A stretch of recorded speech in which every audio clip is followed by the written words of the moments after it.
para ellos más bien es el invierno, ¿no? Porque los animales no pueden pastorear debido a la alta cantidad de agua que hay en sus potreros.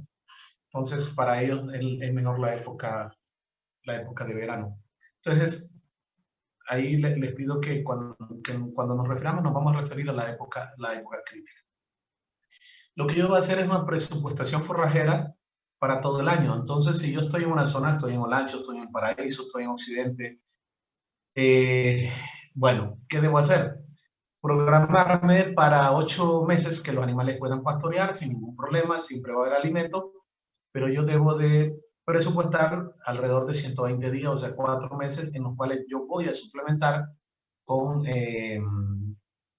con heno, con ensilaje, con pasto de corte, etcétera, modificación o con cualquier otra metodología que sea necesaria para poder alimentar adecuadamente a mis animales. Digamos, acá en estos que mencioné, la época crítica es la época de verano. Honduras solo tiene dos periodos de verano e invierno, 2 estaciones al año. Las crisis se dan, la mayoría de las veces las crisis se dan en la época de verano. Es cuando ustedes escuchan que los animales mueren, que hay inanición, etcétera.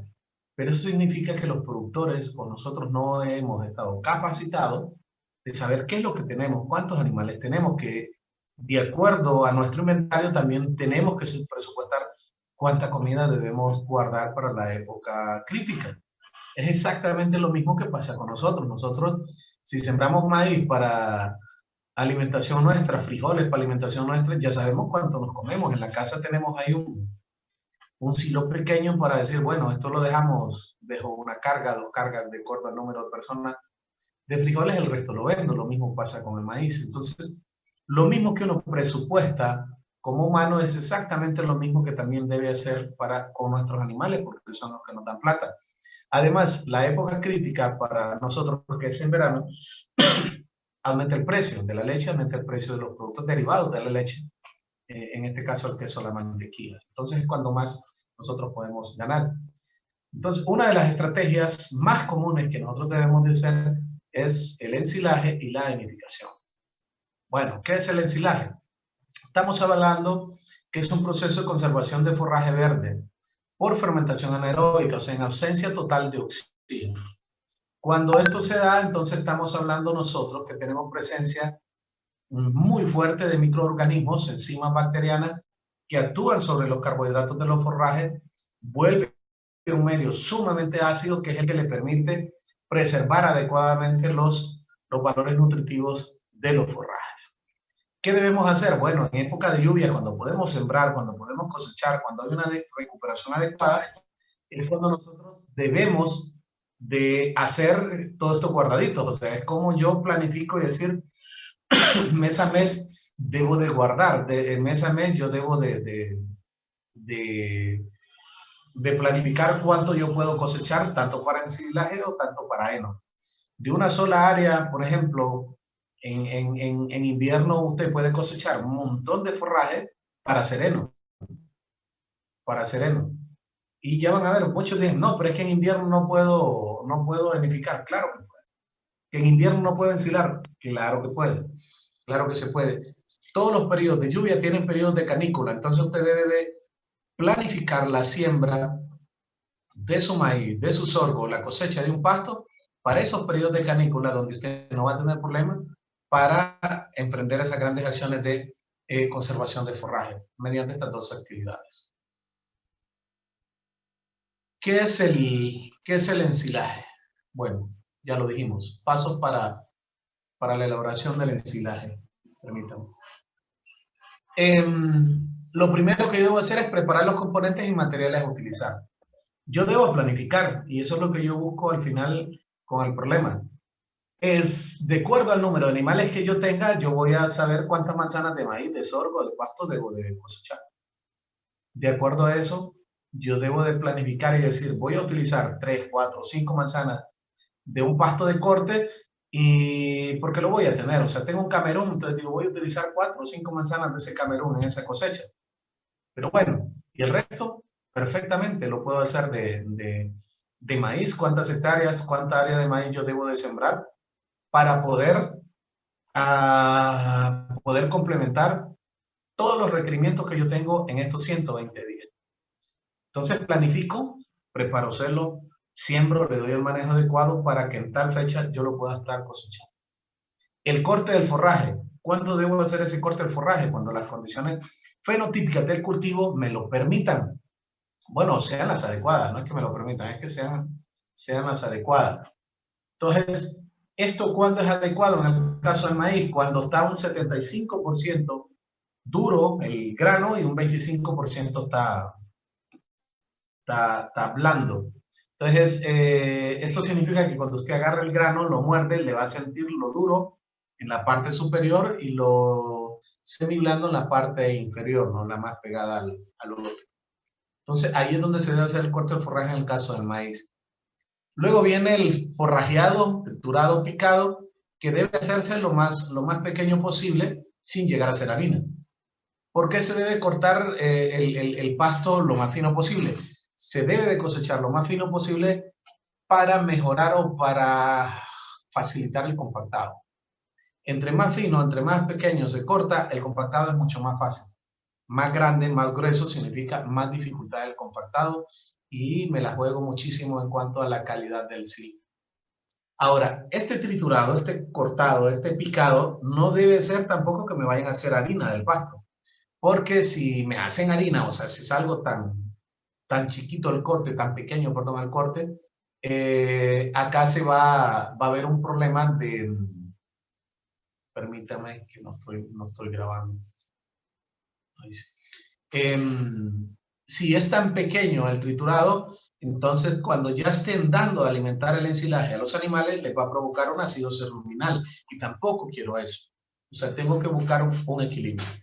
Luego debo depositar el forraje en el silo. En este caso la imagen, un silo tipo trinchera, grandísimo. O sea, aquí estamos hablando de algo grande, pero igual hay silos tipo trincheras más pequeños, pero es igual, tienen una base inferior más angosta, una base superior más ancha, revestido por cemento, en lo cual las pérdidas se reducen muchísimo. Luego la compactación, deben ser capas de 30 centímetros y luego entrar a compactar. Esa tiene que ser una actividad que se repita constantemente para luego entrar, una vez que esté lleno, se hace el proceso del sellado. Luego, ¿qué sigue? ¿Cuáles son las fases en el proceso de ensilaje? La primera fase es una fase de respiración, la segunda fase de hidrolización, proliferación de bacterias, la producción de ácidos que me permitan a mí una adecuada conservación. ¿Qué se da ahí en esa primera fase, la respiración? Hay un incremento de temperatura de 58 a 60 grados centígrados desde el momento que nosotros comenzamos a compactar, y aquí es donde se crecen las bacterias anaeróbicas. Luego va al proceso de fermentación, donde se transforman en azúcares todos los carbohidratos. Y luego hay una estabilización, donde se desciende el pH de 4.2 a 3.5. Este rango de pH es el más adecuado para lograr un silo de excelente calidad. Acá se detiene toda actividad bacteriana y se evita el crecimiento bacteriano en este medio, porque estamos hablando de un medio ácido. Vuelvo y repito, 3.5 o 4.2. Van a encontrar otras partes 4.5, pero lo más recomendable es de 4.2 hacia abajo, hacia 3.5. En esa fase 1 de respiración, ustedes aquí es donde se da el consumo de oxígeno por plantas y microorganismos. Desde el momento que lo cosechamos, que lo cortamos, entonces comienza esa fase de oxigenación. Hay acumulación de CO2, hay un aumento de temperatura, hay lisis de células, que es el rompimiento de las membranas de las células, y luego hay la liberación de carbohidratos y proteínas para las bacterias. Que eso es lo que yo busco, una liberación rápida de azúcares para estas bacterias. ¿Pero para cuáles? Para las bacterias que son benéficas, que me forman el ácido láctico, el ácido acético y el ácido láctico. La segunda fase es una hidrolización de carbohidratos complejos azúcar. aquí es donde se mete el nitrógeno no proteico, donde se da este proceso de hidrolización de las proteínas. Por eso es que ustedes en algunos silos pueden encontrar que hay aplicación de urea. La urea es un nitrógeno no proteico, entonces lo que hace es que hay gente que la diluye en agua para evitar también una concentración accidental en algún momento del silo, entonces se diluye y se riega y se tira, ¿no? Esto se hace más cuando aquellos pastos o aquellos cultivos han sido un poco pasados más allá de su recuperación normal. Luego está la proliferación de bacterias productoras de ácido acético o ácido láctico. Esta bacteria solo se logra su multiplicación adecuada cuando hay una gran cantidad de azúcares. Entonces, estos azúcares no es que provocan acidificación, no. Estos azúcares sirven de alimento para las bacterias para que se multipliquen por millones a la mayor brevedad posible y me acidifiquen ese medio. Eso dura de las 0 hasta los 3 días. 0 hasta 72 horas después de que nosotros tapamos el silo. Ese es el medio donde se da esa proliferación adecuada. Luego se da la producción de ácido láctico y ácido acético. Acá dice hasta 15 días. Normalmente este periodo dura 21 días, de 0 a 21 días. Por eso cuando ustedes les dicen un silo, ¿cuándo se puede abrir? Bueno, se puede abrir a los 21 días, que es cuando termina su proceso y se nivela su proceso de fermentación. Yo siempre digo que a los 30 días es lo mínimo porque hay que dejar un espacio de asentamiento del mismo silo. Y luego el proceso de conservación, ¿cuánto dura? Si yo tengo un pH de 3.5 o 4.5, hay una gran producción de ácido láctico. Entonces, eso me puede durar de meses hasta años. O sea, usted lo puede cosechar al mes, a los 6 meses, a los 12 meses, al año, a los 2 años, a los 3 años, a los 5 años. Siempre y cuando este pasto esté, este silo, perdón, esté herméticamente sellado. O sea, que no tenga posibilidad de airearse. ¿Qué tiene que ver el pH? Vean, el pH de un silo, hablamos de 3.5 a 4.2. Un silo, cuando ustedes ven esa parte de esa escala, de 3 a 4.2 es excelente.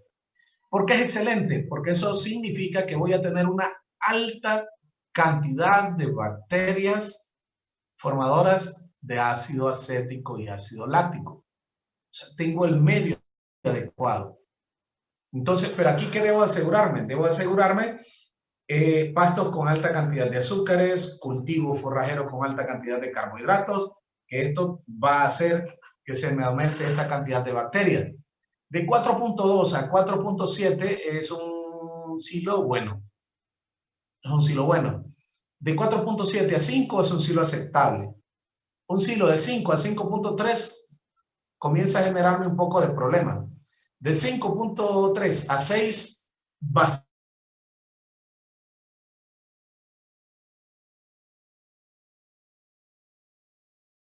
grandes problemas, o sea, un gran problema relacionado con la acidez menstrual. Ahora, ¿cuáles son las pérdidas que se dan de energía durante el ensilado? La respiración es inevitable. Desde que usted corta, cosecha y pica un pasto, me está llamando un compañero de trabajo. No puedo atender la llamada, solo me dan un chancecito. Sí, ingeniero, no se preocupe, está bien. Comandante, ¿cómo ha estado?